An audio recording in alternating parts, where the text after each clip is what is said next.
youngest person and the first woman to have led the American Civil Liberties Union. She's currently the John Marshall Harlan II Professor of Law at New York Law School, and she has written and practiced and lectured extensively in areas of constitutional law, civil liberties, international human rights law. We're also going to be discussing her book, Hate, Why We Should Resist It with Free Speech, Not Censorship. Nadine? Thank you. Thank you.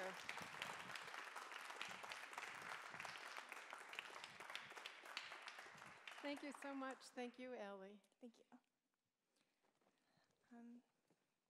Great. Well, could you start by telling us a little bit about your background and how you came to be with us tonight? How I came to be with you tonight was, who would not accept enthusiastically an invitation from such a prestigious organization that is devoted to freedom of speech and debate and discourse, which is really at the root of my book.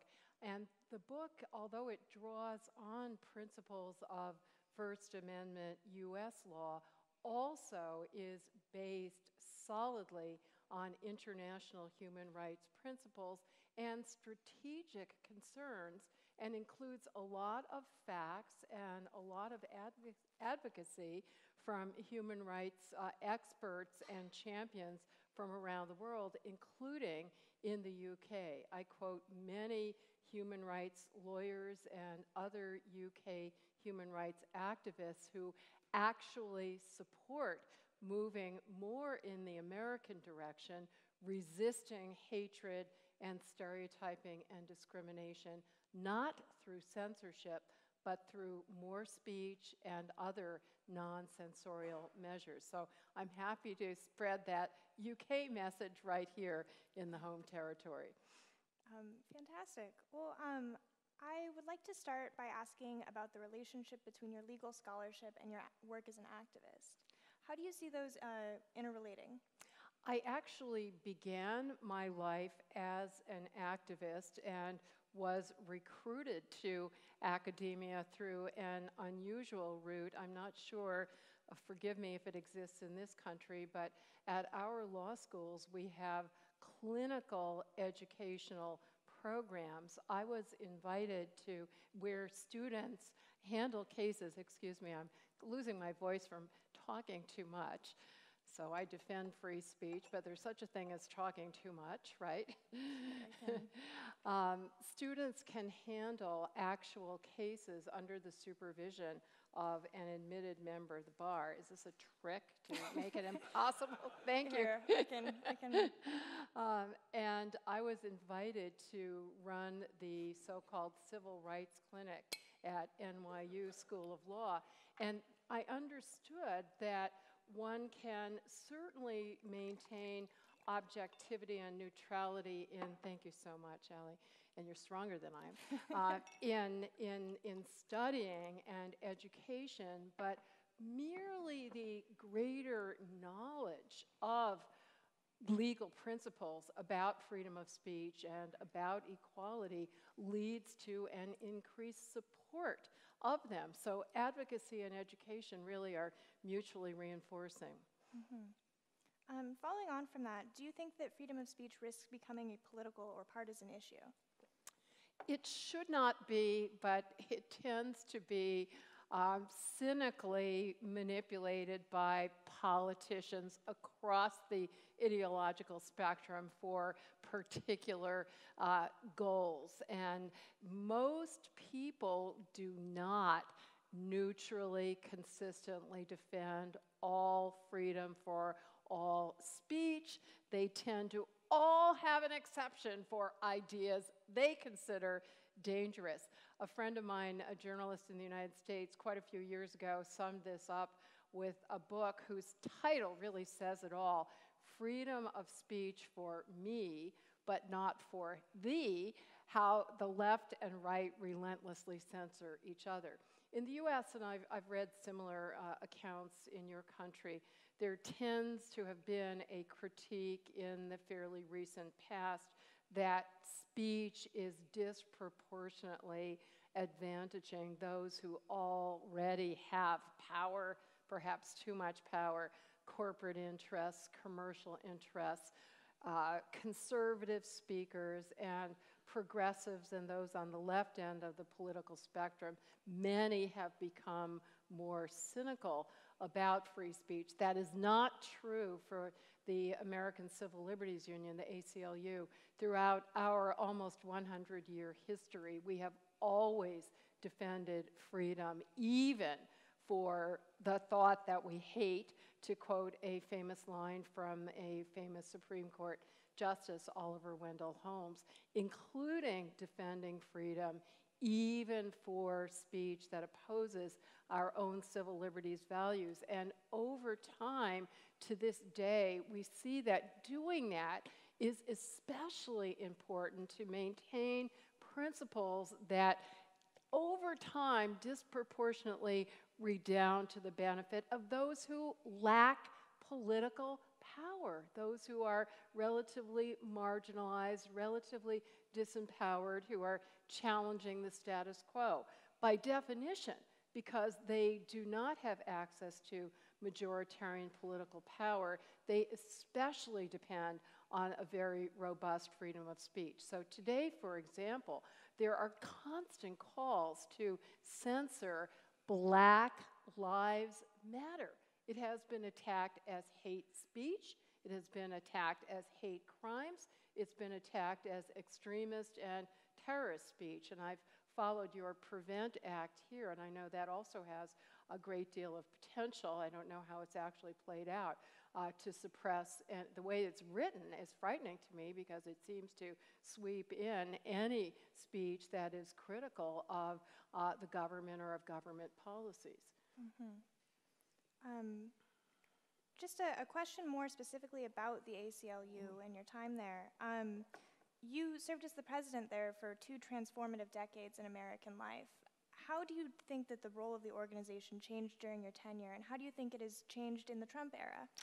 The role of the organization has always been to speak truth to power in the sense of neutrally trying to enforce certain fundamental principles that are essential not only for individual liberty, but also for equality and also for democracy. In a democratic republic such as ours, where we, the people, to quote the opening words in our Constitution, where we wield sovereign power, we cannot do so responsibly and meaningfully unless we have equal access to fundamental freedoms, of which free speech and freedom of the press are preeminent. So whoever is in, and one thing that's really important about the ACLU, Ellie, is that we are nonpartisan, scrupulously nonpartisan. We never support or oppose any candidate, official, party, or group. Rather, we will proceed on an issue-by-issue basis to either criticize or praise. And in my long experience, I can't think of a single example of any politician or any organization who has not gotten good marks on at least some civil liberties issues. You may be wondering, what about the present occupant of the White House? But he, just to take one example, supported enthusiastically the first criminal justice reform law that we have had at the federal level in decades. Whereas President Clinton, whom a lot of liberals loved, was really responsible for putting in play policies that led to mass incarceration and especially disproportionate punishment of young men of color. So no matter who the person is, they do some good, they do some bad, and we maintain our legitimacy by being honest in assessing that. And the other thing that I really enjoy about our work, and I think that makes it very effective, is we will work together with any other individual, politician, or organization on issues of common concern if we make a strategic determination that working together will advance our agenda. We'll do that even if we deeply disagree with them on other issues. And in our country, there's so much talk about the poisonous civil discourse. Actually, uncivil discourse, or worse yet, people not talking to each other and so much political polarization. I think that you can be much more effective. I know, it's not just, it's based on experience. You can be more effective in advancing the goals that are the most important to you if you will be willing to bridge those ideological divides to make common cause on particular issues. And from a human perspective, it's also a very enriching experience because you learn to find a lot of humanity and a lot of positive, even in people with whom you have ferocious disagreements. So I used to do this a lot with former Justice Antonin Scalia of the Supreme Court, who was the arch conservative. And I like to say that he and I became good friends, not despite our differences, but because of them, we were invited to debate each other all over, including in this country. And there were many issues where we very strongly agreed, including freedom of speech. That's amazing.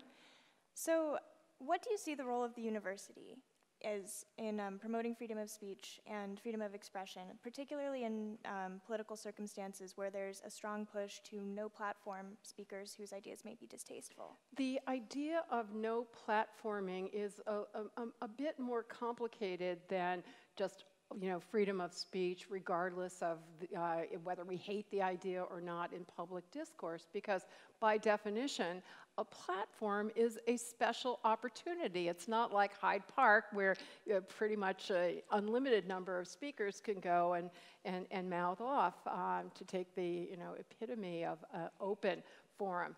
But I consider this to be a very privileged platform, and even though you have a lot of speakers, it's still a finite number compared to the infinite numbers who would clamor to have the opportunity to speak here. So you do have to be selective, and I think in making those selective judgments, and universities necessarily make other selective judgments about what speech will be included and what will not be included, what courses are included in the curriculum, what books are included on the syllabus for a particular course, what materials are included in the library.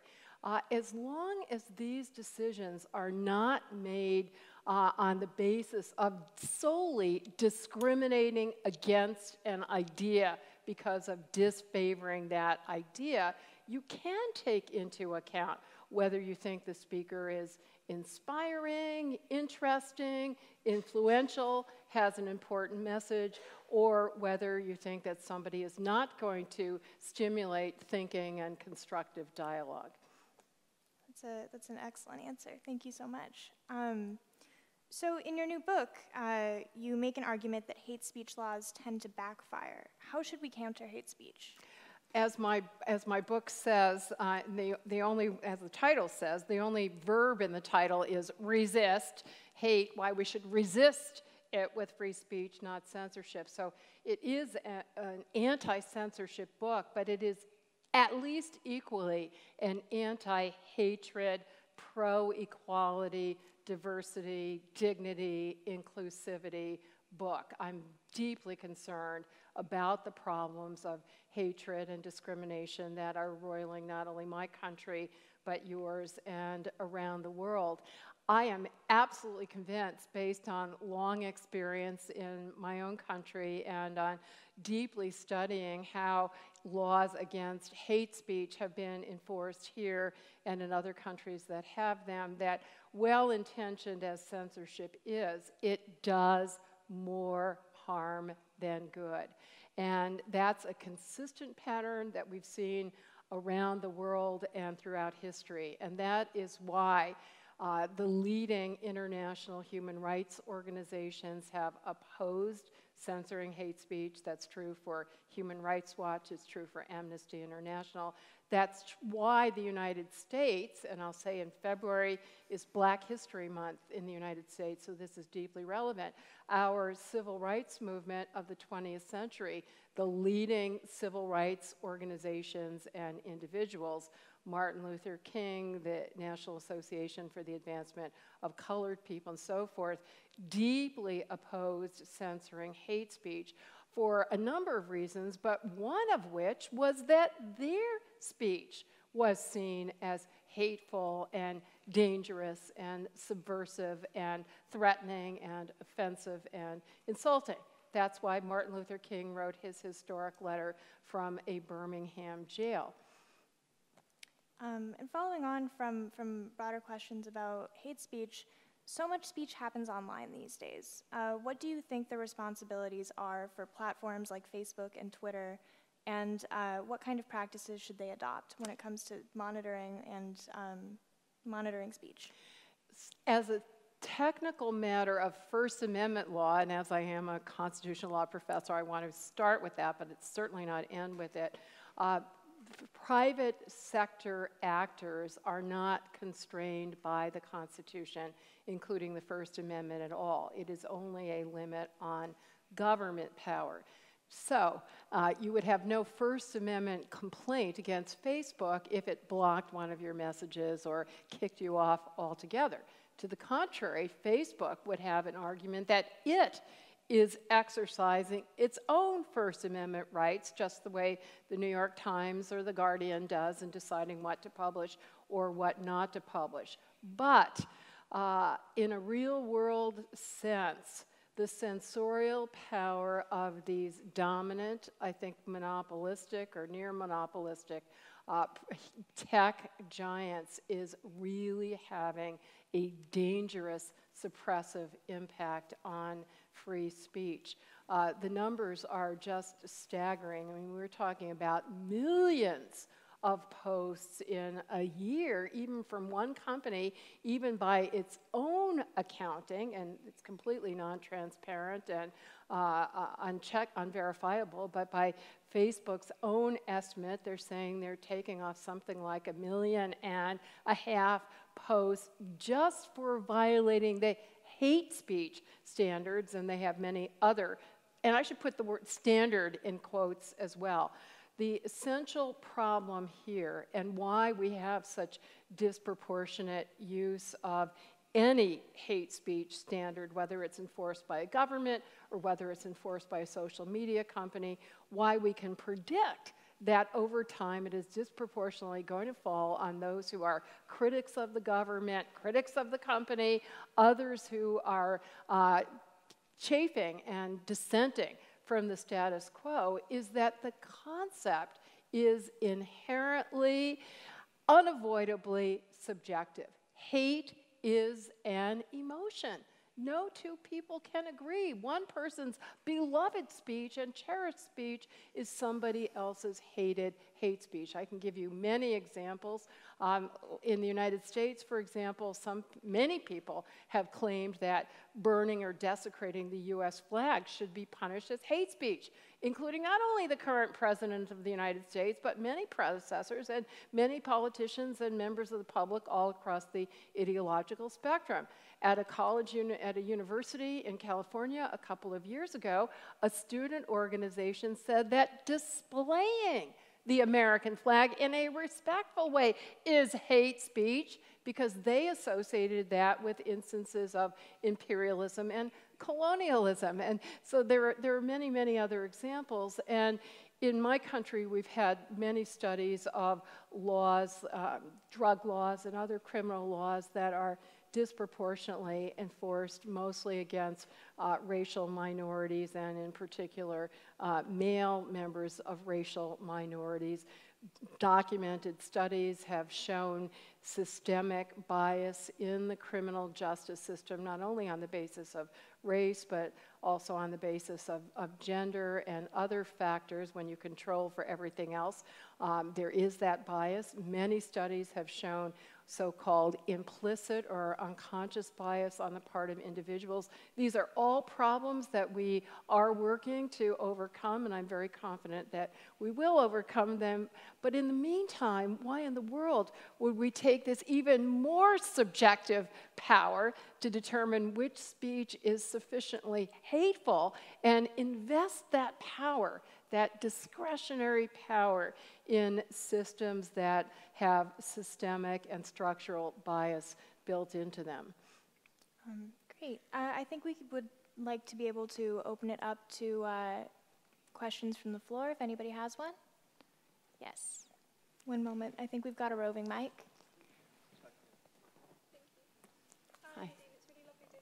Sorry, can you hear me okay? Yes, I can. Thank you. So I've got a couple of questions. So one of them, I'm going to use the NFL case to just preface it, because I think that's a really interesting case that showed how tricky it can be to navigate free speech, because there's so many different agents involved in like conflicting interests. So obviously it involved the case of like the kneeling protesters, and the owners of the particular football team didn't like it. But like, how do you, I guess the problem for me is that there's always a risk that, you know, dissenting voices will be just cut out completely. So how do you preserve both sides of the argument and their entitlements to free speech without necessarily shutting down that important dissenting voice? My second question relates to how free speech is viewed, particularly by my generation. So I read this interesting book by Jonathan Haidt and Greg Lukianoff, I would say, who I think is the president of FIRE. And this book was called The Coddling of the American Mind. It's introduced this really interesting thesis that kind of millennial students especially kind of see free speech as a threat to them rather than something that should be protected. And there are obviously like a lot of complex reasons for that, but why do you think it is that people think that are increasingly thinking that they should be free from speech rather than participating in it, and how can we resolve that? Thank you. I could spend the rest of the time trying to answer these two excellent questions. So let me start with the second one. John Haidt and Greg Lukianoff's book is terrific. I was happy to be one of the blurbers of that book. They, by the way, did not like the title. That was forced on them by the publisher, who sometimes, you know, like provocative titles, because it's called The Coddling of the American Mind, which suggests some kind of criticism or condescension toward young today's, and they're actually, the generation that they're writing about is iGen, somewhat younger than millennials, and they are deeply respectful of these students, but deeply concerned about how the zeal to understandably care for their mental well-being and their emotional health may actually backfire. And it's very important for my work as well, because I do believe that words do harm. My opposition to censorship is not because I think words are powerless, but exactly the opposite, and that's what the U.S. Supreme Court has said. We protect speech precisely because it is so powerful. It has power to do enormous good, but also power to do enormous harm. So one of the co-authors of that book, Greg, as you mentioned, is a free speech lawyer, so he makes the anti-censorship First Amendment type arguments. But John Haidt, the co-author, is an expert in social psychology and in particular cognitive behavior therapy, and he himself, quoting many other experts in his field, give an independently sufficient justification for opposing censorship and trigger warnings and safe spaces, because he says even though those are intended to benefit the psychological and emotional well-being of students, those strategies actually do the opposite. And there are many psychologists who agree that the best thing for students is and anybody is to be exposed with counseling to some of the stressful and traumatic experiences, including being subjected to disparaging speech, but you can learn and develop habits and attitudes that will enable you to be resilient. So you are not allowing the speech to actually, and I say all of this, I have to underscore, not at all to blame the victim, but to say we can prevent people or, you know, make it less likely that they will become victimized by training them in these habits of thinking. So they would look down on the person who's trying to disparage them rather than the other way around. It's a fantastic book. The first question, taking a knee is obviously deeply important forum for protesting racial injustice in the criminal justice system, which was the focus of those demonstrations. However, when you are working for a private sector employer, you don't have any constitutional rights to free speech. That said, the reason why the ACLU is called the American Civil Liberties Union and not the American Constitutional Law Union is we believe that any entity or individual that has enough power to significantly abridge your freedoms, we have to do something to stop that. If the Constitution is not available as a tool, we have to look for other tools. And so that comes back to the social media question. We cannot bring constitutional lawsuits, but I think we have to look, and many people are now starting to think very creatively of, should there be antitrust regulation? Should these be treated as utilities? The ideas now are, should self-regulation be strongly encouraged as a way for them to, give them an incentive? They're going to ward off regulation by the government. And there's a lot of creative thinking here in the US and around the world about what we should do. In terms of the NFL, one has to try to persuade the owners. Basically, they're in it mostly to make money. So if consumers and fans of football bring pressure and say, we're not going to go to games if you're not allowing your players to take the knee, that would count a lot. Fans seem to be split, and some of the owners have actually voluntarily said, we are going to respect the protest rights of our players. Great. Yeah, in the back. Hi, my name is Ian. I'm from Girton. Hi. I just wanted to ask a very practical question. I realized that a lot of this is really interesting in terms of an ideological perspective, but the devil's always in the details. And how do you actually put this into practical perspective in terms of policy? Because on one hand, we can always go with, let's let everything fly. And on the other hand, let's take a very, let's just say, totalitarian model and actually put some OB markers into place, so out-of-bound markers. And do you think that there's actually something in the middle, or do you think we need to actually push something forward? Thank you. And if you don't mind, I don't mean to be rude to you, Allie, but I want to be able to see questioners from the back and everybody else. Is that okay? Yeah, absolutely. So you give me an opportunity to summarize how U.S. courts have drawn the line, and I think it is a very sensible course that has been struck, and I'm advocating not because it happens to be First Amendment law, which only happened very recently. For most of our history, the First Amendment, along with the Equal Protection Clause, were only parchment barriers. To quote James Madison, they lay about unexecuted. They're not self-executing until the ACLU, the NAACP, and others put teeth into them. But I have an enormous respect for these principles, and I advocate them for that reason, and I'm very happy to see that human rights barristers in this country and around the world have advocated the same principle. So there are, it's a very complex set of legal rules, but I think it comes down to two core principles, one of which the U.S. Supreme Court has actually described as the bedrock principle underlying our whole system of free speech. It's usually called viewpoint neutrality.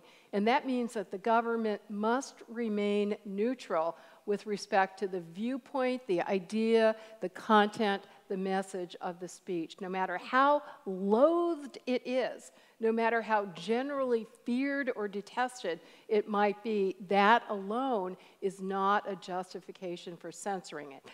The idea that we hate, we have to respond to with more speech and other non-censorial measures. But when you get beyond the content or message of the speech to consider the context in which it is occurring, the court sensibly has said that any speech, including speech with a hateful content, speech with any content, including a hateful content, if in a particular context it directly causes certain specific, imminent, serious harm, then it can be censored. And that is often summarized as the emergency principle, that speech can be censored as a last resort.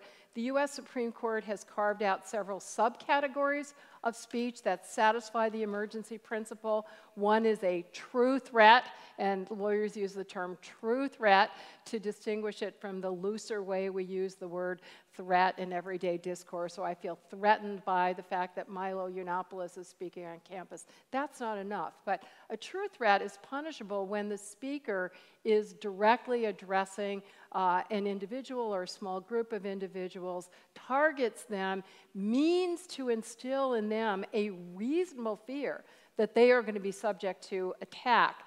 And the speaker doesn't need to intend to carry out the attack, by the way, because if it's a reasonable fear that's objective, not subjective, then that's already curbing their freedom. Another example is intentional incitement of imminent violence, where the violence is likely to happen imminently. Another example is targeted harassment or bullying. And so when you look at examples of speech that, many, just as there are human rights activists in this country who say you ought to move more in the direction of American protection of free speech, I have to say it's not a secret that there are human rights activists in my country who say we ought to move more in the direction of your country and suppress more hate speech. And when I read their arguments, they give examples of hate speech, most of which is already punishable under U.S. law. So I think that if people understood these sensible distinctions, they would have much more support. When speech does pose the greatest threat, it is, and the greatest danger, and when there's no other reasonable alternative for preventing that danger, it is already punishable, but not because we detest the idea alone. Yeah, in the back. And then, yeah. Thank you. Hi. I have two questions. The first question is, do you think that the defamation laws in the United States in respect of public figures don't provide adequate protection for those public figures? And the second question is, a while ago, in fact, some years ago, it was said by Ruth Bader Ginsburg that the US Constitution ought not to be the constitutional guide for developing countries, and that she recommended that they look towards the European Convention on Human Rights and the Canadian Constitution. What do you think about that? And what do you think ought to be the guide for constitutions around the world in the 21st century?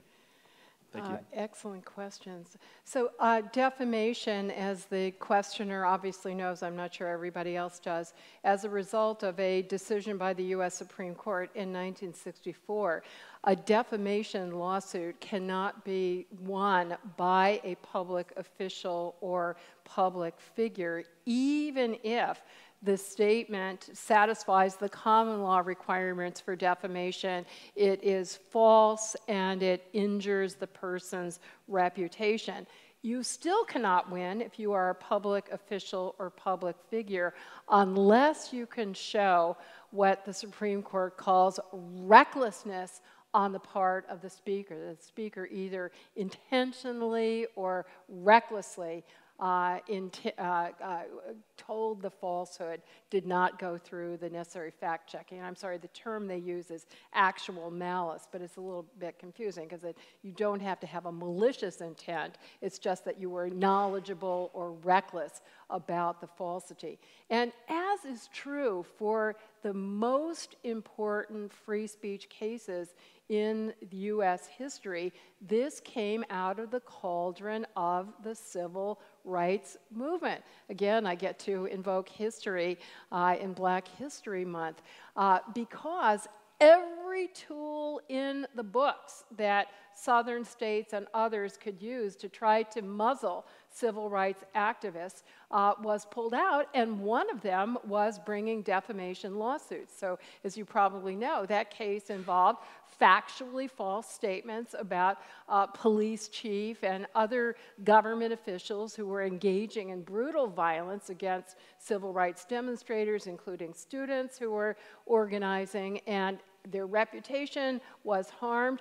The lower court in a state in Alabama, which was very hostile to the civil rights movement, saddled the demonstrators. They included a number of ministers. It wasn't MLK, but other ministers, with enormous damages, and the New York Times with enormous damages that would have stifled coverage of, would have stifled the civil rights movement itself and the Northern press's coverage of the civil rights movement, which was crucial to the ongoing success of the movement. Now, I don't know that that necessarily motivated the Supreme Court to be pro-free speech, but it certainly didn't hurt. And the court said, you know, in a democracy where speech about public issues, about public figures, about public officials is absolutely critical, because we, the people, are the governors. How can we exercise our sovereign power unless we can engage in the most robust and vigorous debate about those we elect who are supposed to be accountable to us? How can we hold them accountable to us if we have to self-censor for fear that we might end up on the wrong side of that defamatory judgment? We would err in favor of saying too little versus too much. And basically, the court decided, and I think they're absolutely right, that the lesser of two evils is, you know, if you're going to make yourself a public figure and public official, nobody's forcing you to, you have to develop thick skin to withstand the slings and arrows of sometimes unfair, sometimes untrue, sometimes defamatory criticism, rather than we the people being too afraid and too muzzled. With respect to Ruth Bader Ginsburg, who is a longstanding friend and ACLU colleague, as you probably know, I agree certainly that the U.S. Constitution is hardly a perfect document, along with other constitutions and international human rights treaties. It's a product of compromise, and compromise in different eras that were not as enlightened in many ways as our own. So I do believe in an eclectic approach that takes the best of what all of the different constitutions have to offer, and not at all being a Pollyanna. And certainly, well, let me say this, that one of the geniuses of our Constitution was that it included an amendment process, and I shouldn't say every, a huge percentage of the amendments have been adopted to increase human rights and to increase the definition of we the people who have that sovereignty. So group after group that were excluded from the original Constitution have been embraced within the amendment process. And one thing I'd like to say to my students is that we should try to keep our eyes on the vision and not on the blind spots, right? I mean, we should be guided by the vision. We should be aware of the blind spots. Beware of the blind spots. Yes, Rebecca.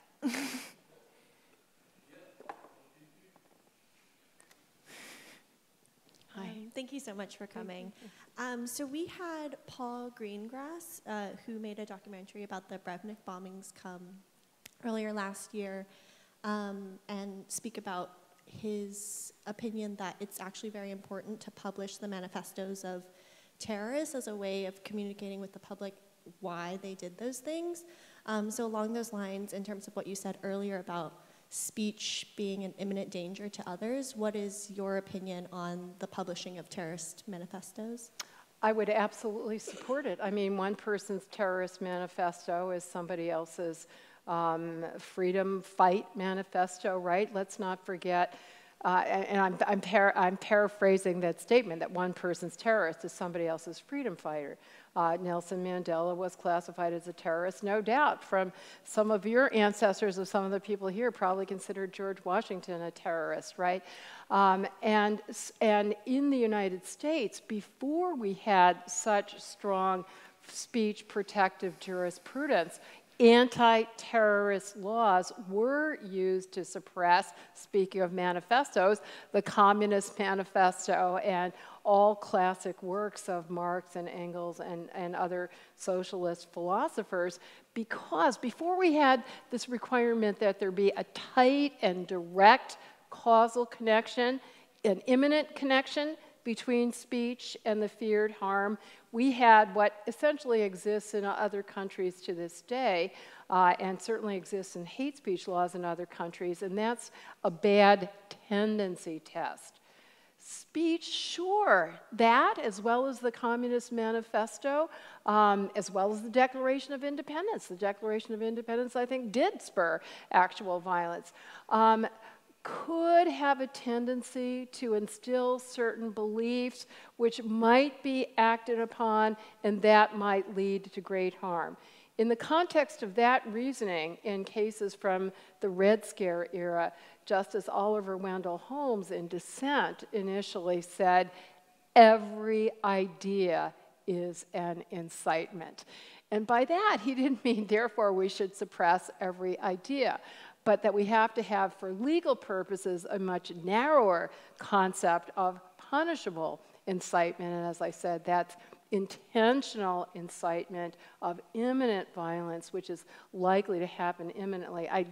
If the manifesto could satisfy that standard, then it should be punished. But I don't think it could, because, you know, we have the intermediating process of the human mind and thinking. And that's why even though speech can do great harm, it's really only potential harm. As I explained in answer to one of your excellent questions, even the potentially immediate adverse psychic or emotional impact won't necessarily occur unless your mind processes it that way, which is why it's so interesting that psychologists are saying, but our minds don't have to process it in a way that is harmful. And certainly those of us who hear the terrorist manifesto, I know, or read it, I know that FBI and counterintelligence and other law enforcement and national security personnel want to read that, not because it's going to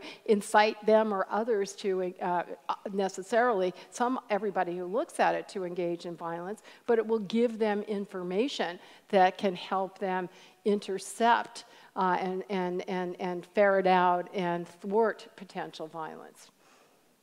You don't seem persuaded, so we can continue afterwards. Not that I have to win the argument because I want to hear your pushback, but we'll go on to somebody else. Yes, right in the back there. Thank you for joining us. The free speech of government employees in the U.S. as well as members of the U.S. military is heavily curtailed in a lot of ways. And I know that the case is the same in the U.K., but you know, in the U.S. through legislation like the Hatch Act and other things. I was hoping you could articulate your thoughts on like whether or not you think this is important, whether it's important for governance. I guess personally, like this is something that's been very frustrating for me as an officer in the U.S. military, particularly with efforts to politicize the military, the rise of social media, the current state of politicians, and that sort of thing. Oh, thank you very much. Yes, unfortunately, in cases that the ACLU has brought before the Supreme Court, we long ago, during the Vietnam era, started advocating very strongly for free speech rights of people in the military, and then we have other cases involving other government employees. And I'm not going to say the ACLU lost the case because we've got such brilliant lawyers and truth and justice are always on our side, so we never lose, but sometimes courts make mistakes. And in these cases, unfortunately, the courts consistently have made mistakes, and I think it's so tragic because we have courageous men and women who are taking an oath or affirmation to defend the Constitution, and other government employees do that as well. Why in the world should they have to forfeit their own fundamental constitutional rights as the price of doing that? But so far, that argument has not prevailed in the courts. So there, again, as I said earlier, even when the Constitution itself is not available as a source of legal protection, there are other sources. So one could pass statutes unlike the Hatch Act, statutes that would affirmatively protect rights. And in the military, there was one example, another case where the Supreme Court made a mistake. They said that you could not observe your religious beliefs about headgear and other garb. We were representing an Air Force psychologist who was a rabbi, and he was forced to remove his yarmulke, which was deeply violative of his religious beliefs. The Supreme Court rejected the First Amendment free exercise of religion challenge, but Congress swiftly passed a law that, as a matter of federal statutory law, protected religious freedom for members of the military. So, you know, as with the protests of by football players and rights of government employees and military personnel, you have to raise your voices. You have to persuade your elected officials. The Supreme Court can only put a floor under our rights. It cannot put a cap over them. So we are free to adopt statutes at either a federal or state or local level. And the same is obviously true, even more true in your system, right? And we all have a responsibility to lobby for those laws. We can make a difference. Great. Yes?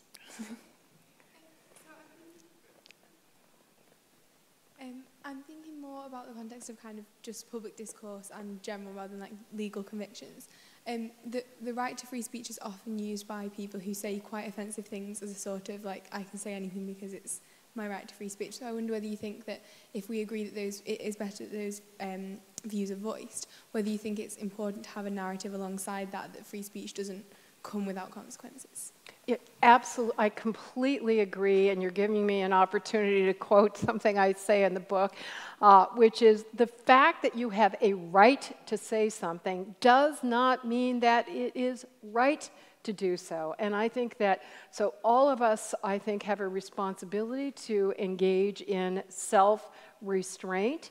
And we also have a responsibility to speak up in protest and in challenge and engaging in other forms of what I call counter speech to counter the hateful message. And thank you so much for giving me the opportunity to say that, because as a result of the research for my book, on the one hand, I became more convinced than ever that censorship is even less effective and more counterproductive than I had thought. But I also became much more inspired and encouraged about the incredible power of counter speech. I have a whole chapter where I give many, many examples, and they range from not only engaging in the predictable debates, I mean, very important debates and education, but also, you know, and I've been more involved kind of on the wholesale level, but on a retail level, I was just amazed at the number of people who take it upon themselves to engage with either people who insensitively, ignorantly say something, and a lot of that goes on. So I think there's a real danger if somebody says something, it's stupid and it's hurtful, and it's, but it's not necessarily malicious. And if we immediately, as one of my friends says, you know, we should avoid always using the ist words and the ob words. If we immediately condemn them as one of those and exile them, it makes it much more likely that we're going to solidify ignorant, stereotyped attitudes rather than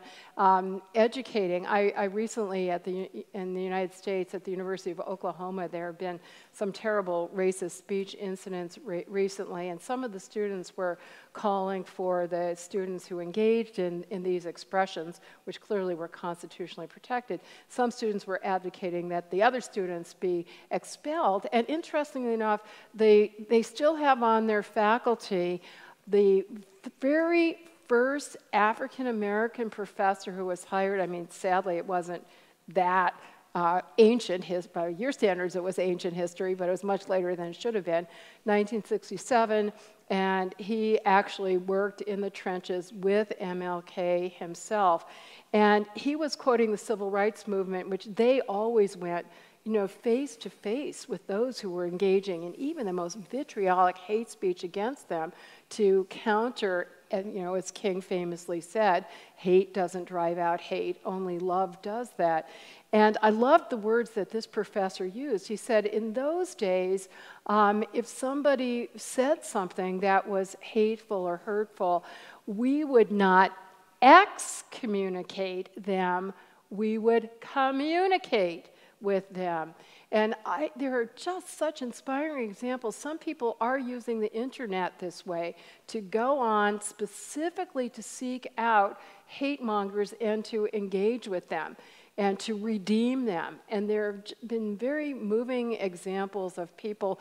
There's so many of them now that they call themselves former hate mongers, even leaders of hate organizations who have been redeemed and reformed as a result of very patient, very compassionate, extensive exchanges with others online and in real space. They have formed organizations.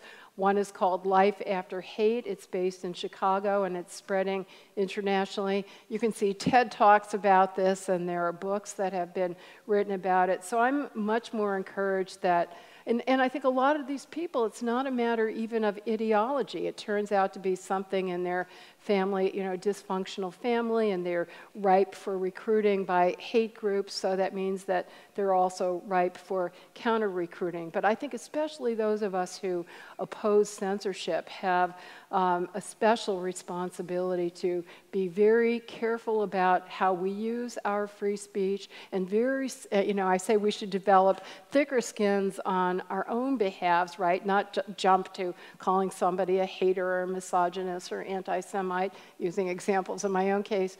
But we should have thinner skins on behalf of other people, so we speak up when we see that they're being disparaged.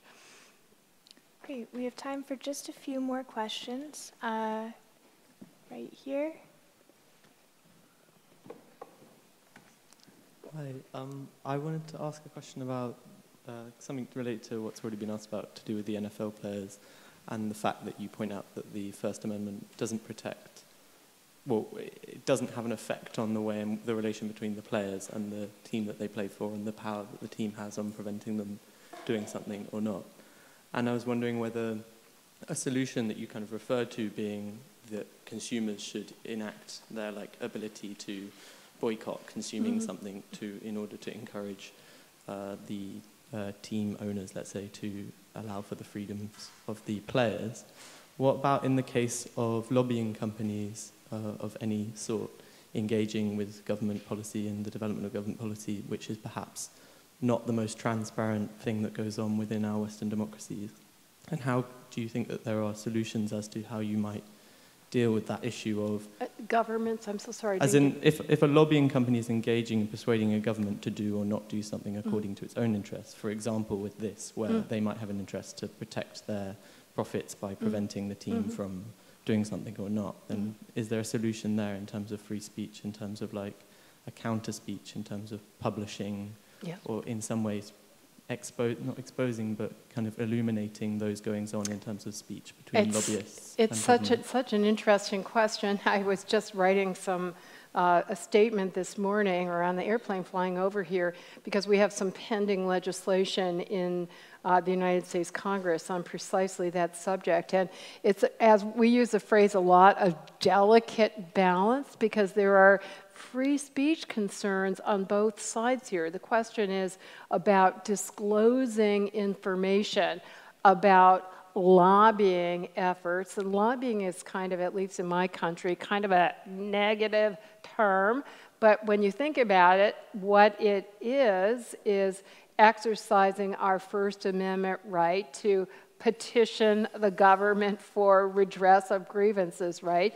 And we have protected, and I know your law does as well, free speech rights not only of individuals acting on their own, but also what we call an implied freedom of association, individuals to band together in groups and associations, regardless of what form they're organized in, including as corporations, for-profit corporations, not-for-profit corporations, or unions. And so there clearly is and the Supreme Court, interestingly enough, first upheld the right to band together to advocate for causes, including by lobbying elected officials in a case from the 1950s involving the NAACP, the National Association for Colored People, which is a corporation.